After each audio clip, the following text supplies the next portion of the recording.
Hello दोस्तों, good morning. Satpura online classes में आपका स्वागत है। तो जैसा कि हमारा 3 फेज इंडक्शन मोटर चैप्टर ख़त्म हो चुका है, हमारा नेक्स्ट चैप्टर है सिंगल फेज इंडक्शन मोटर, है ना।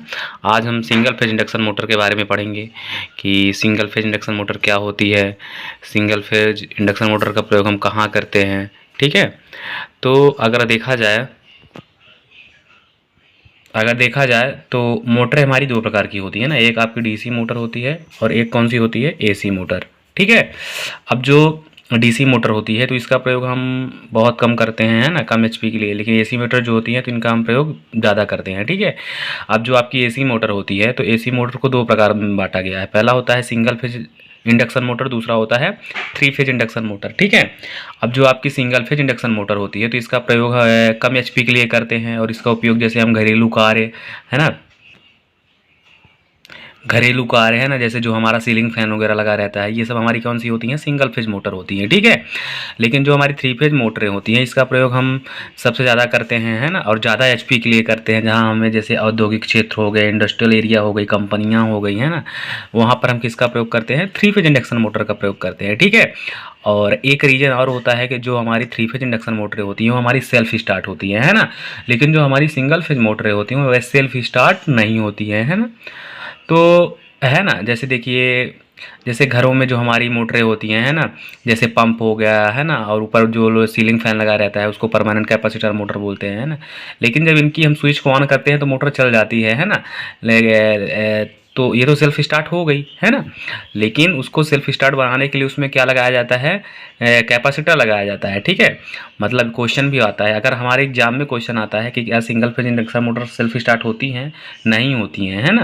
लेकिन उन्हें सेल्फ स्टार्ट बनाया जा सकता है। कैसे बना सकते हैं, या तो हम क्या करते हैं, मतलब एक फेज को दो भागों में डिवाइड करते हैं, या तो फिर क्या करते हैं, कैपेसिटर लगाते हैं, है ना। ये सब करके क्या करते हैं, अपनी मोटर को सेल्फ स्टार्ट बना सकते हैं, ठीक है।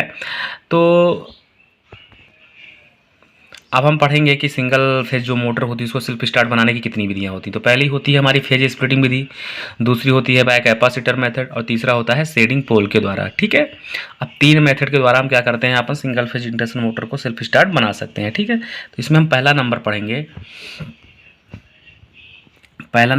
कौन सा, स्प्लिट फेज इंडक्शन मोटर, है ना, मतलब स्प्लिट फेज स्प्लिटिंग विधि क्या होती है, ठीक है। तो देखिए इसमें क्या करते हैं कि सबसे पहले जैसे हमने क्या किया कि यहाँ पे हमारी दो बाइंडिंग है ना, यहाँ पे हमने एसी सप्लाई दिया, ठीक है ना। ये हमारी एक कौन सी हो गई, रनिंग बाइंडिंग हो गई, और ये कौन सी बाइंडिंग हो गई, स्टार्टिंग बाइंडिंग हो गई, ठीक है। यहाँ पे हमारी ये दो बाइंडिंग होती हैं, है ना। और इसके बाद हमने यहाँ पे कौन सी सप्लाई देंगे, एसी सप्लाई देंगे, है ना। कौन सी सप्लाई देंगे, एसी सप्लाई। और इसमें जो रोटर यूज करते हैं तो कौन सा होता है, स्क्वायरल केज रोटर होता है। कौन सा रोटर होता है, स्क्वायरल केज रोटर, ठीक है। स्क्वायरल केज रोटर की संरचना कैसी होती है, जैसे यहाँ पे ऐसे छड़ें होती हैं, है ना, यहाँ पे इनको एंडरिंग के द्वारा, यहाँ बिल्डिंग ब्रेकिंग के द्वारा जोड़ दिया जाता है, ठीक है। और ऐसे इसकी पूरी संरचना होती है, चूँकि हम रोटर पढ़ चुके हैं ना, स्क्वायरल केज रोटर, ठीक है। और तो ये हमारी यहाँ पे क्या होती है, मतलब कि ये रनिंग बाइंडिंग हो गई। जैसे अब रनिंग बाइंडिंग की खासियत कैसी होती है, इसका नेचर कैसा होता है ना, अब एक एक चीज़ करके हम सब पढ़ेंगे अच्छे से, है ना। स्टार्टिंग बाइंडिंग, ये हमारी स्टार्टिंग बाइंडिंग हो गई, ठीक है। तो इस तरह इसकी संरचना होती है ना।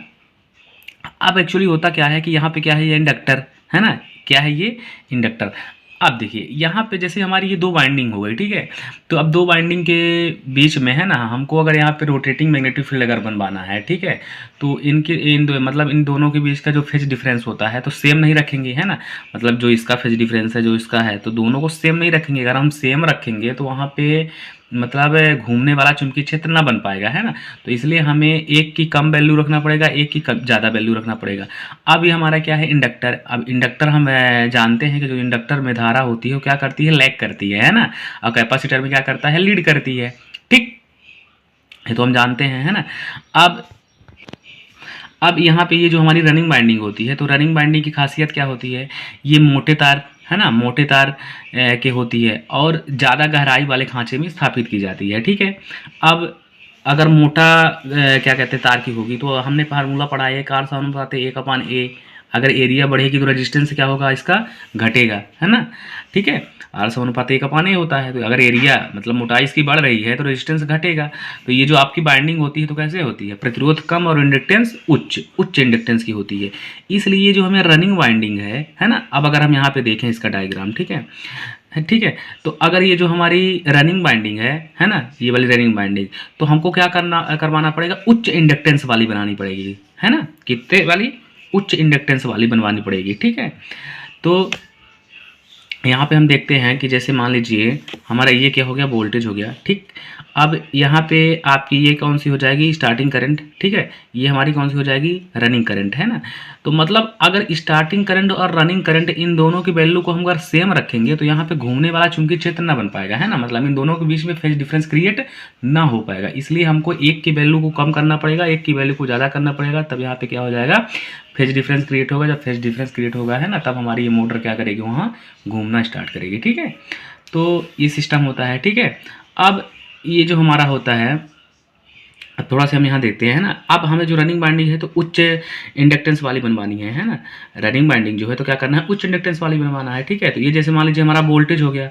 अब ये यहाँ पे क्या आ गई आपकी, इसको 40 से 50 डिग्री इधर मतलब कि घुमाया जाता है। ठीक है, जो रनिंग बाइंडिंग होती है तो 40 से 50 डिग्री तक होती है। ठीक है, अब इसके बाद फिर अगर हम स्टार्टिंग बाइंडिंग की बात करें तो जो यहाँ पे स्टार्टिंग बाइंडिंग होती है आपकी, इसका नेचर कैसे होता है, तो ये पतले तार की होती है। अब अगर पतला तार है तो वहाँ पे रेजिस्टेंस का मान क्या हो जाएगा, कम हो जाएगा। ठीक है ना। तो नहीं, सॉरी, है ना, वहाँ पे रेजिस्टेंस का मान क्या होगा, उच्च होगा। ठीक, तो इंडक्टेंस क्या हो जाएगा, वहाँ पे निम्न हो जाएगा, है ना। अब हमें ये जो स्टार्टिंग बाइंडिंग है ना, तो इसको निम्न इंडक्टेंस वाली बनवाना है ना। तो यहाँ पे देखिए ये जो आपकी स्टार्टिंग बाइंडिंग है तो इसको निम्न हम कितनी डिग्री करेंगे, 10 से 20 डिग्री रख देंगे, है ना, 10 से 20 डिग्री। ठीक है, तो ये हमारा वोल्टेज हो गया। अब वोल्टेज यहाँ पे इंडक्टर के केस में जो वोल्टेज रहेगी धारा से क्या करेगा, है ना, लैग करेगा ना। तो ये देखिए यहाँ पे कितने डिग्री लैग करेगा, तो 40 से 50 डिग्री लैग करेगा, है ना। कौन सा, रनिंग बाइंडिंग। ठीक है, अब यहाँ पे जो स्टार्टिंग बाइंडिंग होगी तो कितना करेगी, 10 से 20 डिग्री करेगी। ठीक है, और यहाँ पे ये जो आपकी होगी तो ये क्या होगा, रिजल्टेंट धारा होगी, मुख्य धारा कौन सी हो जाएगी यहाँ पे आपकी, आई, है ना। जिससे यहाँ पे क्या हो जाएगा, एक घूमने वाला चुंबकीय क्षेत्र क्रिएट हो जाएगा और आपकी मोटर क्या होगी, घूमना स्टार्ट कर देगी। ठीक है, इस तरह इसका क्या होता है, नेचर होता है। ठीक है,